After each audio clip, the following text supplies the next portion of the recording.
Hi, this is Jeremy Raff. I'm the coordinator of College and Career Services, and today I'm going to be talking a bit about paying for post-secondary education.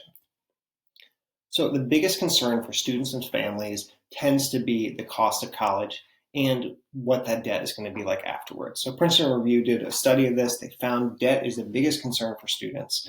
Despite this, though, 99% of them believe college is still worthwhile.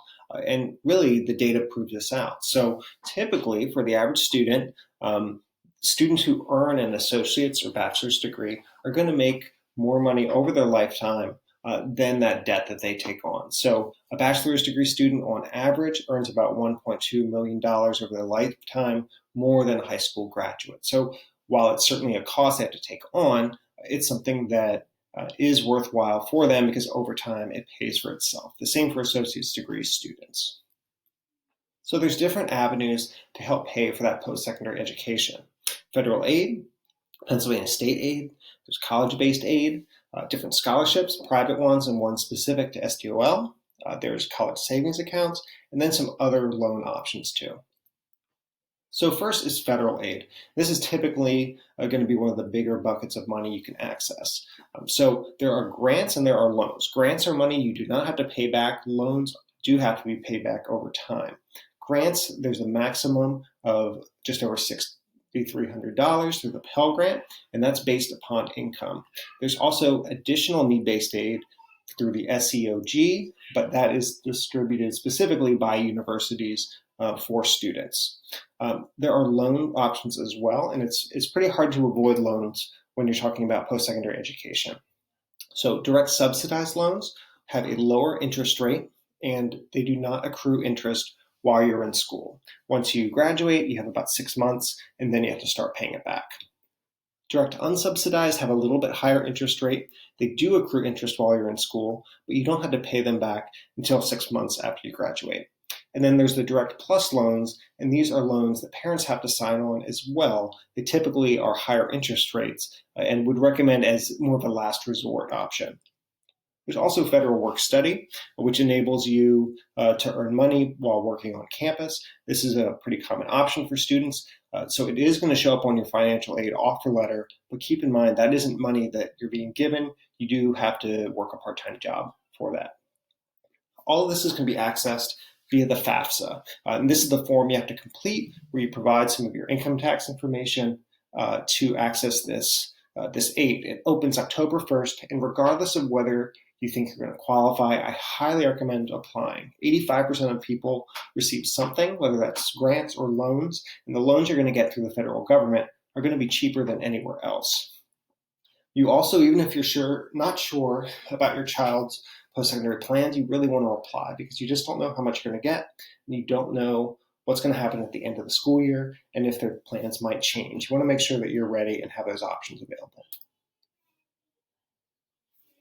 Next is state aid. So while the federal aid is really solely based on income, the state aid also depends on institutions. So if you're going to a really high cost institution, you're going to be able to get more aid, less money if you're going to a lower cost institution.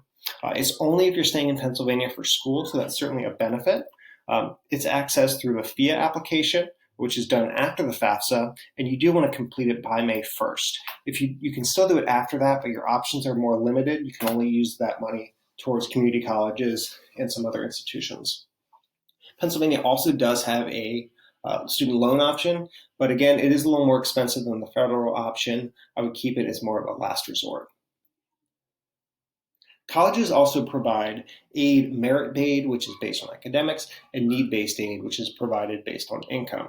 You really want to look at the net price of the college versus the sticker price. So, the sticker price for a college might be $70,000, like Franklin and Marshall, and that's impossible for most families to pay. But the majority of students who go there, depending on income, aren't going to pay that much. So you really want to look at the net price. And by law, every college has to provide a net price calculator on their website where you can plug in your income and see on average what you would be paying for that school. So that's a really great resource. If you go to College Scorecard as well, just search that online. You'll find that as well broken out by income level, and you don't even have to put in your income information. Finally, there are colleges that meet full financial need. Franklin and Marshall is an example of that. Other colleges like Amherst, Harvard, Yale, they do that as well. You can go to this tiny URL link and you'll find that list of schools. They tend to be very competitive, but they are great options because they do provide full need. There are private scholarship options as well. Locally, there's the Lancaster County Community Foundation, which provides scholarships. There are also ones that are posted on the STL Scholarship website. If you go to this link, you'll see there are regularly updated scholarships that are local, regional, or national that are posted by counselors as they're received. There are scholarships as well that are specific to STL students. So the first is the Lancaster Partnership Program. This is a program through Millersville University that helps students in high school in the transition to college and get ready to apply and enroll in school. If they go to Millersville, they also can earn up to $5,000 a year to attend. So that's up to $20,000 over time. It's a great opportunity. Highly recommend it.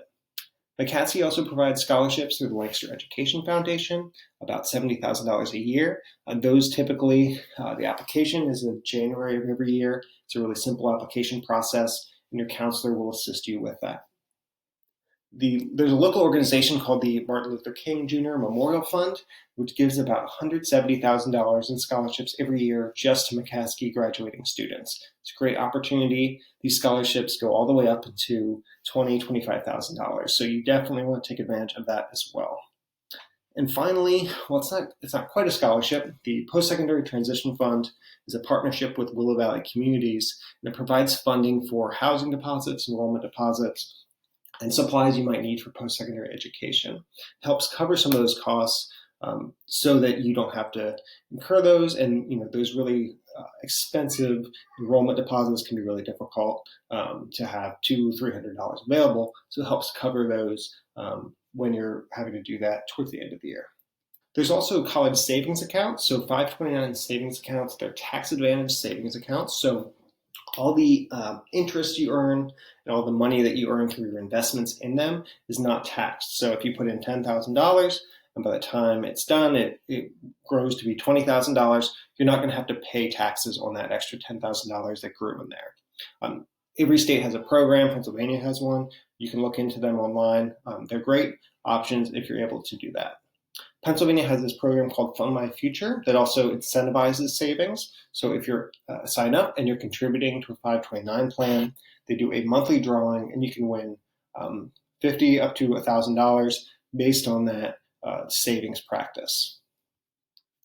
There are other loan options as well. So locally, Lancaster Dollars for Higher Learning, highly recommend that every student applies for.